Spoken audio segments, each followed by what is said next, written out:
Premier League kicks off tonight. The window slammed shut yesterday. I was actually disappointed in myself yesterday with the marathon that we had with the OTB Deadline Day special, 17-hour marathon that wrapped up midnight last night, that there wasn't more shouting. There should have been more shouting. There wasn't a huge amount that happened in our watch between 12 o'clock and 2 in terms of like confirmed news. There was Kieran Tierney was having his medical, David Luiz was having his medical, but there wasn't enough shouting really for me. There wasn't enough reason to shout, but I mean, we could have sort of faked a bit of shouting. What I wanted to hear at 5 o'clock yesterday was the sound effect of a prison door closing, but that did not happen. So yeah, you must be pretty pleased. Like Arsenal have done some good business. Absolutely delighted. I think the delight kind of comes from the fact that the window was looking like a complete and utter catastrophe at a certain point, that Arsenal were about to get Manchester Uniteded by Crystal Palace, in the sense that they were about to do to Arsenal what every other club, what Leicester did to Manchester United, which is, you know, the Wilfred Zaha thing will go up and up and up, and Arsenal would eventually shell out 80 million quid for him. Which one of those are you most excited by?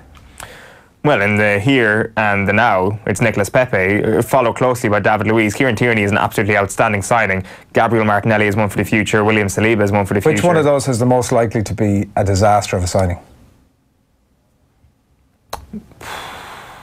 Probably Nicolas Pepe, given the transfer fee. Nicolas Pepe is the most likely to be a disaster, but I don't have much faith in him being a disaster. I think he's going to do quite well. Once you pay £72 million for any football player, there's always the potential for that player to be a flop, especially when he's a club record signing and one of the biggest signings at the window. So yeah, Nicolas Pepe for me. I think if the photographs, the sort of post-signing photographs are to go by, David Luiz should be the player that you're worried about. He looks like an absolute clown. He's sort of, the social media guy has said to him, look at David, you know, show your passion in the, that one's not supporting my argument, but regardless, show your passion in the badge, like tell us, you know, what Arsenal means to you, having travelled all the way across London. Like we've got that picture there that sort of features in a lot of the newspapers this morning.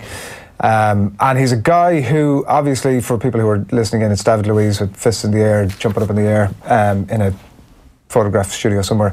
Obviously, he's not been the most consistent player in the world. Like even somebody of the gravitas of Pat Nevin was on with Joe during the week talking about how he's struggling to keep the faith with David Luiz, that this is a guy that's just going to let you down. Hold on a minute. Let's come back to the original point. You're basing that argument on the photos. Well, he looks like a total clown. Like, what's he? So, social media guy has said to him, David, come on, let's show your passion in the badge here, let's do it. And he doesn't even have the balls to say to the social media guy, listen, dude, not happening, I've got an image to protect here. What a load of horseshit, to be quite honest with you. Like, that is absolute and utter nonsense from you this morning to actually base. You're obviously trying to rile me, and I kind of accept that. You're just here to make good television or whatever you're trying to do here. I'm not sure what your aim is. An absolute load of crap. What does that have to do with the quality? You asked me what signing am I most worried about. Yeah. David Luiz could be one of the biggest bargains that Arsenal have ever got on board with. A 2-season signing for less than 10 million quid. It's absolutely incredible work. I think it's unlikely. Can I ask you a question? How many players in the Arsenal squad have Premier League medals? None. Oh my God. David Luiz is a Premier League winner, Adrian Barry. Well, part of that, I understood we were talking about David Luiz. Good morning to you. He has won a Premier League. He's actually good at football. I understood. Did you realise this? I understood. This is just a pointless so every player that's won the Premier League. If you don't realise David Luiz is a Premier League winner, then I'm done with this. Listen, simple as that. You know, you get that. I understood David Luiz won the Premier League. Okay, outside of David Luiz, how many Arsenal players? Well, I would have said none outside of him. Well, you're correct. Finally, you've got one right. That was actually the point I was making. I understood we were talking about David Luiz and he was not included. But you can't tell me that every player that's won the Premier League is a fantastic footballer. How many players in the league how many games in the league did David Luiz play when Chelsea won the Premier League under Antonio Conte? I mean, you're going to tell me obviously most of them. 33. Yeah.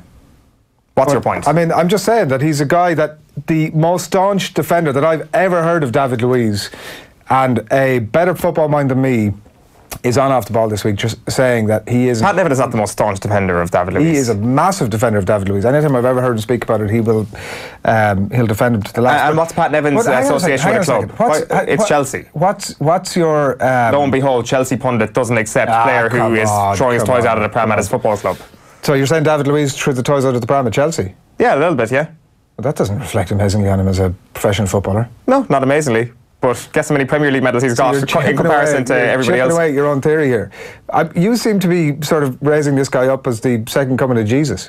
When did I say that? It's because it's, you know, you're saying he's this fantastic footballer. He is a fantastic footballer. Well, actually, he absolutely is a fantastic footballer. The one sort of thing that he probably is a fantastic footballer. Whether he's a fantastic defender or not is another entirely other question. What did this guy got any flaws? He's just a flawless signing that's going to be one of the greatest Arsenal players of all time. Of course he's got flaws. Like what are they? I mean, you might have flaws. I mean, you might not be the first person to admit it. I have flaws. We all have flaws. Everybody has a bit of flaws. What are his flaws? One thing that is not... One of the reasons why David Luiz was signed, and I completely give full credit... Like, we've got to remember here that Arsenal almost made a profit yesterday in terms of David Luiz and Kieran Tierney in and Alex Iwobi out. That is an astonishingly good deadline day. I think Arsenal have done unbelievable business, but that's not what we're discussing. David Luiz is a leader. He is somebody who inspires teammates around him. He may be a little bit crazy at times, and I think that's what you're trying to get to here. You're trying to get to the character of the guy, basing it on his photograph. He is a bit of he can be erratic at times, there's no question about it. He's a brilliant footballer and he can be an outstanding defender. He is harshly treated because he is erratic. It's as simple as that, and I just don't accept that. I think it's a very lady analysis of David Luiz. Fair point, but it's in that context I would say to the social media guy, I ain't doing it, because he's aware of that. Why? Why change now? Because you've literally, it's day one at your brand new club that's a stone's throw from the club you've just left. You're grabbing out of the bag. I would say I have a perception of my character here that I need to protect, and it's for that reason, dude, I ain't doing that. So was he like really calm and placid and refined when he joined Chelsea for the second time? What do you mean? Like when he went back to Chelsea? I don't recall him not being this sort of sideshow Bob character that you're trying to. I mean, I'm not saying I would never have used those words. I'm not making. You called him a clown. Sideshow Bob is a clown. He's got big hair. Sideshow Bob has got big hair. It's not. It is. Would he prefer if I called him crusty? Whatsoever. It's no relation to his hair whatsoever. Anyway, that's my point made. I think it's absolute and utter nonsense. Hopefully there's better stuff out of your mouth this morning. It's a reasonable point, I think. It's just gone 20 to 8 on this Friday morning. I think we're off to an absolute flyer. You can agree. Do keep your comments coming into us. Do you think David Luiz is going to be the greatest Arsenal signing of all time, as Owen would suggest, or should he be better off just keeping his head down for the next while?